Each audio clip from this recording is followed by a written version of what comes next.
Le président de la République à Kazan en Fédération de Russie pour participer au 16e sommet des BRICS.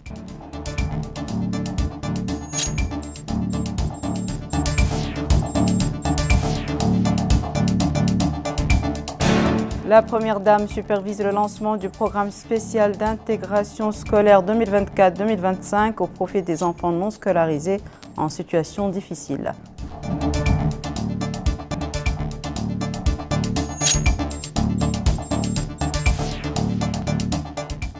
Le ministre de la Formation professionnelle visite en compagnie d'une délégation parlementaire allemande l'école d'enseignement technique à Riyad.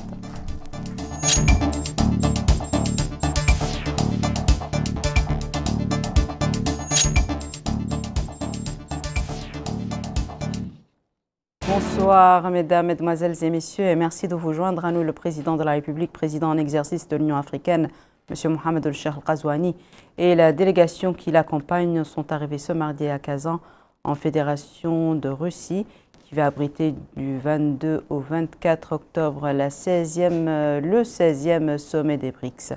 À son arrivée à l'aéroport de Kazan, le président de la République a été accueilli par Farid Mohamed Shein, président du Parlement de la République du Tatarstan, Denise Kalankin, maire de Kazan, et Igor Bogdachev, directeur du protocole au ministère russe des Affaires étrangères.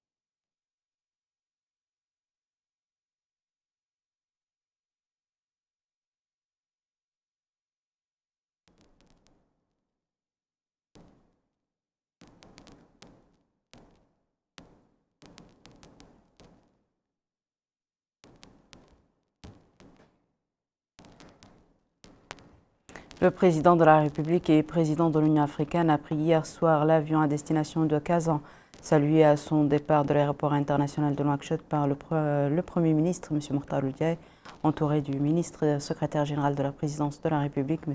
Moulay Mohamed Laqlaf, du ministre conseiller à la présidence de la République, M. Mohamed Abdallah Ould-Adman, du ministre de la Justice, M. Mohamed Mahmoud El-Cheikh Abdallah El-Bouye, le ministre de la Défense et des Affaires des retraités et des enfants des martyrs, M. Hanan El-Sidi, du ministre de l'Intérieur, de la promotion, de la décentralisation et du développement local, M. Mohamed Ahmed El-Mohamed Lemine, ainsi que d'autres personnalités.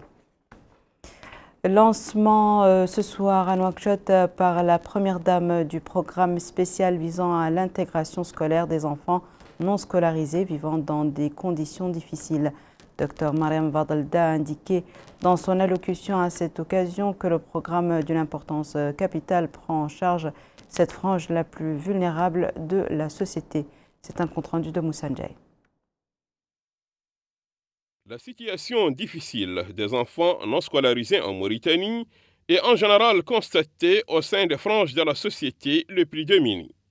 C'est dans ce cadre que la Première Dame, Mme Mariam Vadalda, a présidé une importante activité à Nouakchott. L'objectif est d'œuvrer pour répondre aux besoins de ces enfants, pour leur insertion scolaire et au sein de leur communauté, conformément aux principes de l'école républicaine qui a comme norme et exigence une école pour tous.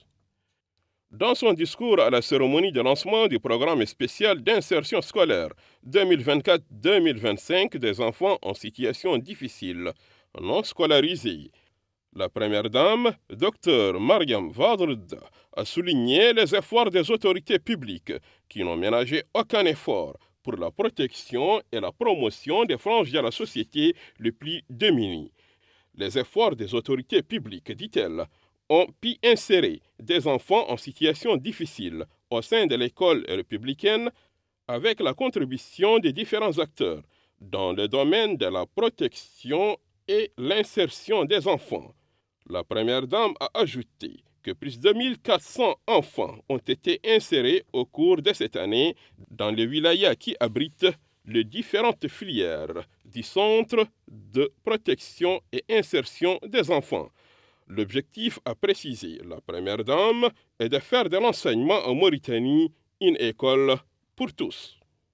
Cette nouvelle orientation, dit-elle, est de permettre aux enfants de se retrouver ensemble dans un espace sécurisé. Cet espace est un espace en famille, un espace à l'école et un espace d'épanouissement. Dans ces cadres, une forte mobilisation est en cours pour venir en aide aux wilayas victimes des dernières inondations du fleuve, a précisé Madame la Première Dame. C'est aussi une solidarité, dit-elle, une solidarité nationale lancée par les autorités publiques au profit de nos parents de la vallée du fleuve. Madame Mariam Vadl, Première Dame, a conclu son intervention pour attirer l'attention sur l'importance de l'amélioration des conditions de vie de parents d'élèves en situation difficile, non scolarisés, avec des mécanismes de sensibilisation et d'orientation en conformité avec nos valeurs culturelles, tout en prenant en compte, ajoute-t-elle, le cadre juridique et mesures d'accompagnement de cette action sociale pour des stratégies et systèmes de protection sociale au moment de l'insertion des budgets dans le but d'assister les familles pour surmonter les difficultés et obstacles qu'elles rencontrent. Il est à noter que durant les dernières années, les efforts des pouvoirs publics pour la promotion et pour la protection des personnes handicapées, des franges de la société les plus défavorisées et les enfants en situation difficile ont donné des résultats satisfaisants.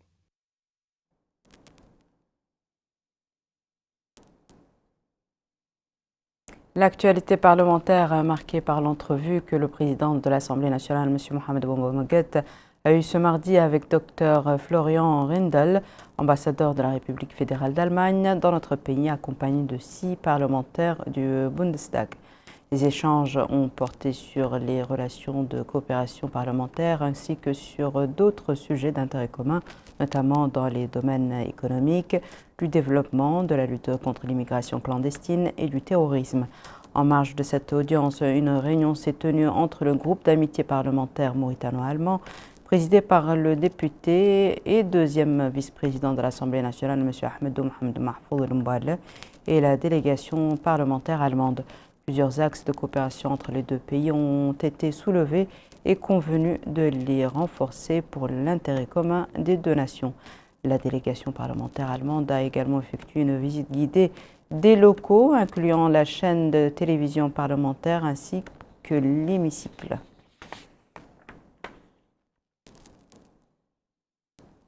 Mohamed Boumoguet a par ailleurs eu une entrevue avec Naresh Kumar, ambassadeur de la République de l'Inde dans notre pays, centrée sur les relations de coopération existantes entre les deux pays et les moyens de les renforcer davantage.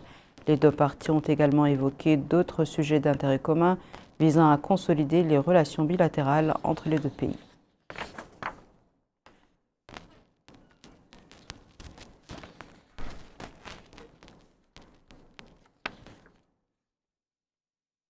Retour sur les activités de la délégation parlementaire allemande.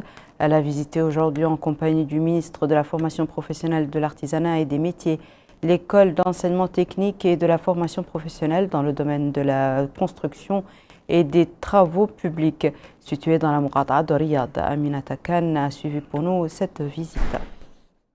L'école d'enseignement technique et de la formation professionnelle dans le secteur du bâtiment et des travaux publics de Riyad est une école pionnière dans la formation professionnelle.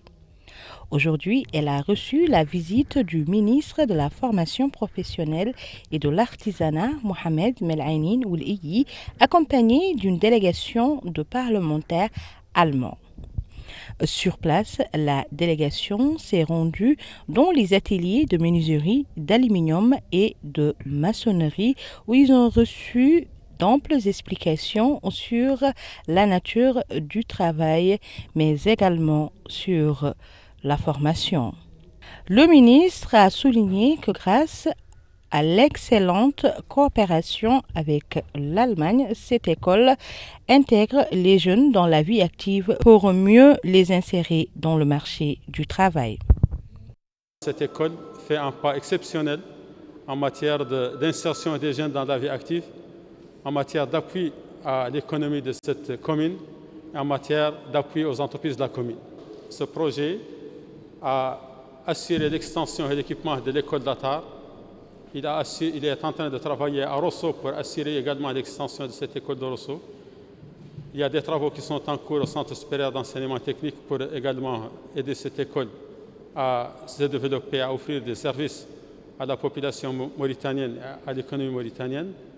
Nous sommes également très contents que le projet Réussir en Mauritanie va bientôt démarrer pour apporter, en plus de ce projet, qui est un projet d'investissement, l'appui nécessaire à la qualité pour que les jeunes qui vont accéder à la formation professionnelle dans ces écoles aient aussi la possibilité de suivre une formation de qualité. Lui succédant, le chef de l'équipe allemande a souligné l'importance de l'éducation et de la formation professionnelle des jeunes ainsi que son impact sur la société d'une manière générale. Il s'est réjoui du partenariat gagnant-gagnant mis en place avec la Mauritanie.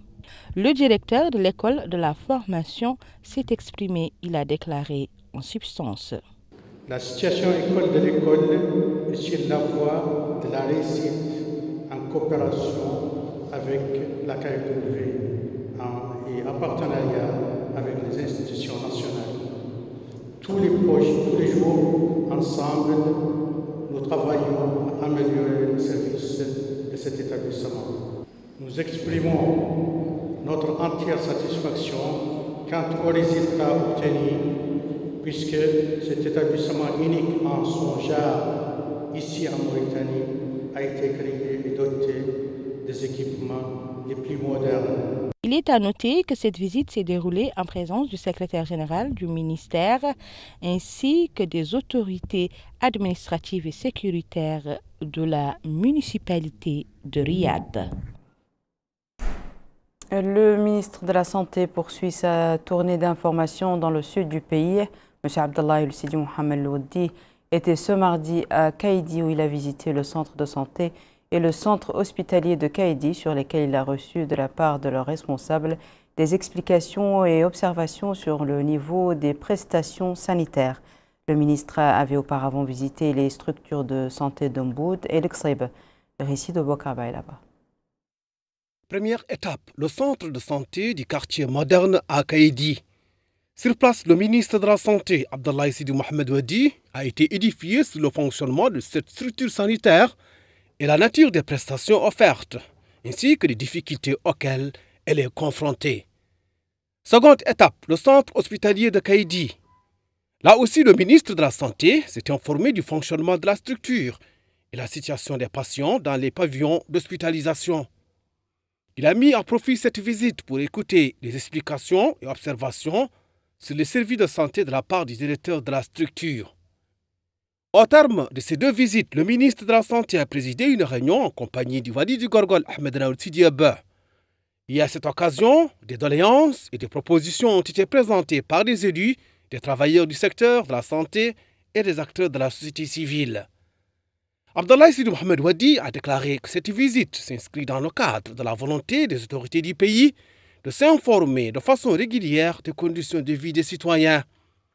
Il a rassuré sur la situation sanitaire dans les vilayas en général et de celle dans les lieux d'hébergement temporaire pour les personnes touchées où tous les secteurs gouvernementaux ont déployé leurs efforts pour alléger les dommages provoqués par les inondations.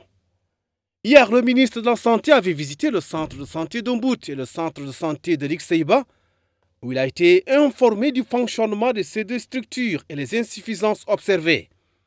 Et il a donné des instructions pour redoubler d'efforts et améliorer la qualité des services de santé offerts aux citoyens. De passage hier dans la Mourata de Wumpu, dans le wilaya du Guidimaka, le ministre de la Santé a visité le centre d'hébergement temporaire pour les personnes victimes des inondations du fleuve, où il s'est informé des conditions d'accueil des sinistrés ainsi que de la disponibilité de toutes les infrastructures sanitaires nécessaires. Mohamed Khattab.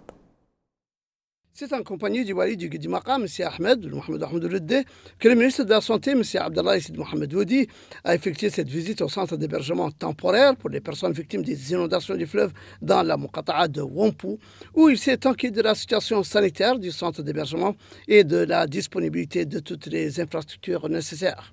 L'occasion pour le ministre de noter que les conditions générales dans le camp sont bonnes et que les secteurs gouvernementaux, par leurs interventions, ont fourni toute l'aide nécessaire. Il a ajouté que le secteur de la santé a accompagné l'opération depuis son début en fournissant du personnel médical, des médicaments gratuits, des ambulances et en distribuant des moustiquaires imprégnés. Le ministre a également souligné que les conditions sanitaires générales dans le camp sont bonnes et qu'aucun symptôme faisant craindre une quelconque épidémie de maladie associée à de telles conditions n'a été enregistré. Il a tenu à rassurer les citoyens en disant que le personnel de santé présent sur le site peut fournir les traitements, surveiller et réagir à toute situation imprévue. Il est vrai que plusieurs départements ministériels conjuguent leurs efforts pour améliorer continuellement les conditions des déplacés, prenant les mesures nécessaires pour préserver la vie des citoyens et garantir une assistance de proximité aux sinistrés. Le ministre de la Santé qu'on va retrouver en duplex dans ce journal à partir de Rosso. Monsieur le ministre, bonsoir. Bonsoir, madame. Comment vous est apparue la situation du paludisme dans les wilayas du Guidimaka et du Gorgol que vous venez de visiter? Tout d'abord, je tiens à remercier les autorités administratives et sécuritaires ainsi que les élus et la société civile présente dans les différentes wilayas que nous avons visitées pour leur accueil et pour nous avoir facilité la tâche au cours de notre mission. Je dois dire que cette mission rentre dans le cadre des directives données par son Excellence le Président de la République au gouvernement pour prendre toutes les mesures nécessaires afin de venir en aide aux populations victimes de la vague épidémique de paludisme ainsi que des inondations au niveau de la vallée du fleuve.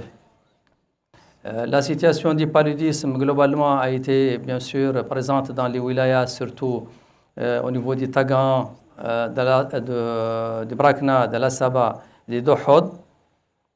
Donc c'est les 5 wilayas qui ont connu cette vague épidémique. Le secteur a déployé rapidement des équipes médicales et paramédicales dotées de médicaments ainsi que des tests pour le diagnostic.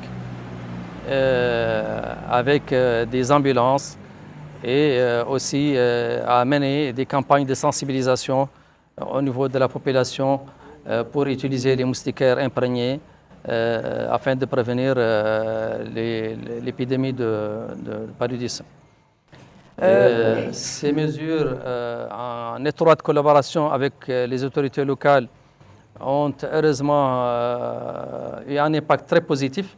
C'est l'évolution de la maladie et nous avons connu donc une chute de cette épidémie et la situation s'améliore de jour en jour. Monsieur le ministre, vous avez également visité des sites d'hébergement pour les populations victimes des inondations. Quels moyens ont été mis en œuvre sur le plan sanitaire dans ces sites? Oui, la deuxième partie de notre mission s'est effectuée au niveau de la vallée. Nous avons commencé cette visite au niveau de la wilaya du Guidimaka. Nous avons aussi visité le Gorgol, le sud du Brakna et ce soir nous sommes au Trarza au niveau de Rosso. Là aussi, le secteur en collaboration avec les autres secteurs a entrepris des actions rapides pour venir en aide aux populations déplacées, victimes de ces inondations. Nous avons déployé des équipes là aussi avec des médicaments, des tests de diagnostic, des ambulances et aussi là aussi nous avons entrepris des mesures de sensibilisation pour prévenir les risques d'épidémie au niveau de ces populations déplacées. Globalement, la situation est stable, les populations sont de bonnes conditions et il n'y a pas d'épidémie. Les équipes surveillent et sont en mesure d'entreprendre les ripostes nécessaires à temps. Mais je dois dire qu'il n'y a pas de crainte et que la population est bien surveillée, aussi bien par les équipes médicales que par les autorités administratives et sécuritaires. Très bien. Maintenant, s'agissant de votre visite à Rosso, comment s'établit votre programme? Je n'ai pas bien entendu votre question. Je dis que maintenant, s'agissant de votre visite à Rosso, comment s'établit votre programme?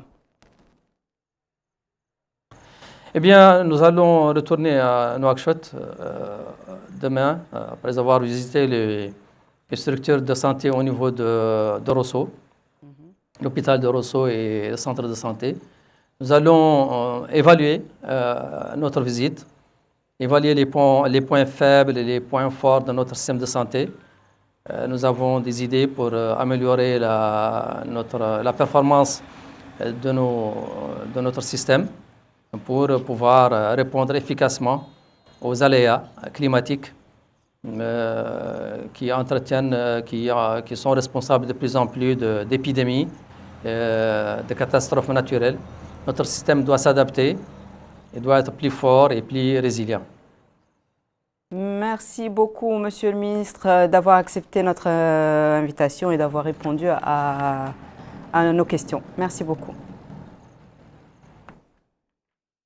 Ici à Nouakchott, sa collègue du commerce et du tourisme a entrepris une visite d'inspection à l'ONT, l'Office national du tourisme, au cours de laquelle elle a reçu des explications relatives aux tâches assignées aux services et sections de l'Office. Un peu plus tôt, Zainabou Mtahmedna avait donné le coup d'envoi de la campagne visant à contrôler la conformité des restaurants de la capitale aux exigences de sécurité alimentaire. Retour à Bouakarbay là-bas. Premier acte de la ministre du Commerce et du Tourisme, Mme Zainabou Mtahmedna, c'est cette supervision du lancement de la campagne d'inspection visant à contrôler la conformité des restaurants de Nouakchott aux exigences de sécurité alimentaire. Cette inspection s'appuie techniquement sur le guide de référence élaboré par l'Agence mauritanienne de sécurité sanitaire des aliments.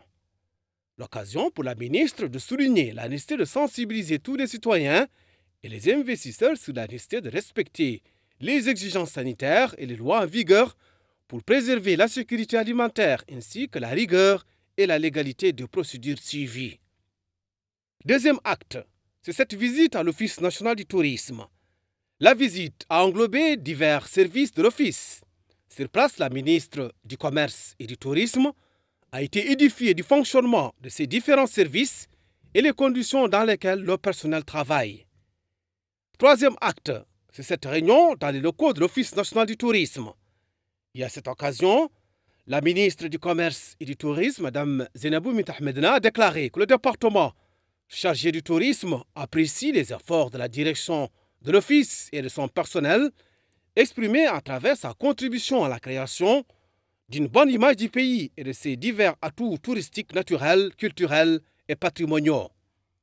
Il a rappelé que la richesse naturelle des plages, des sables dorés, des zones fluviales et divers sites touristiques aux côtés des anciennes cités du patrimoine, des monuments historiques et des dimensions culturelles et archéologiques qu'elles symbolisent sont autant de facteurs qui peuvent être valorisés en tant que produits touristiques diversifiés.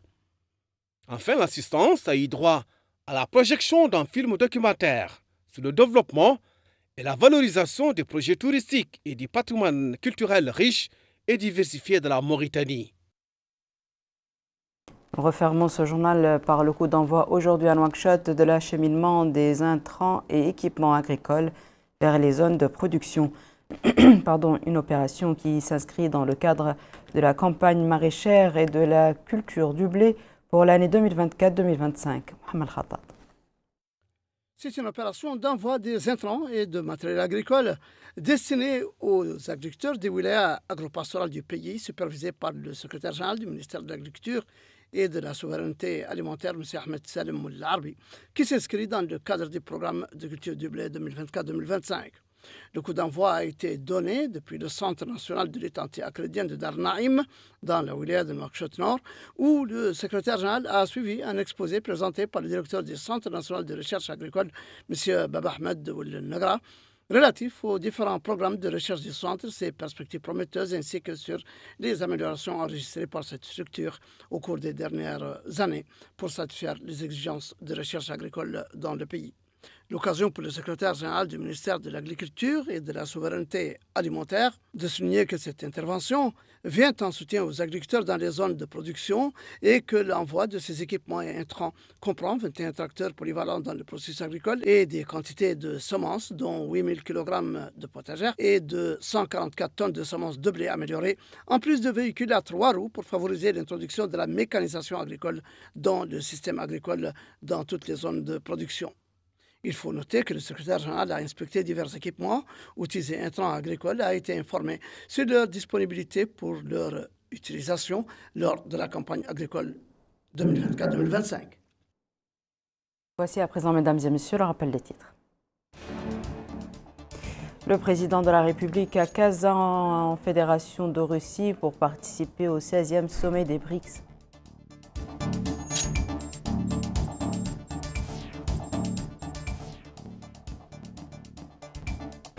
La Première Dame supervise le lancement du programme spécial d'intégration scolaire 2024-2025 au profit des enfants non scolarisés en situation difficile.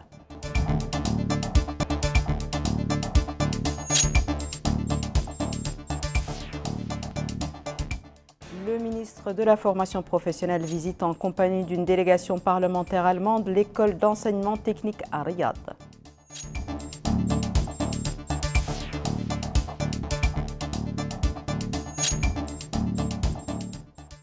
C'est la fin de ce journal, mesdames et messieurs. Merci à vous de nous avoir suivis. Merci de votre fidélité. À très bientôt, Inch'Allah.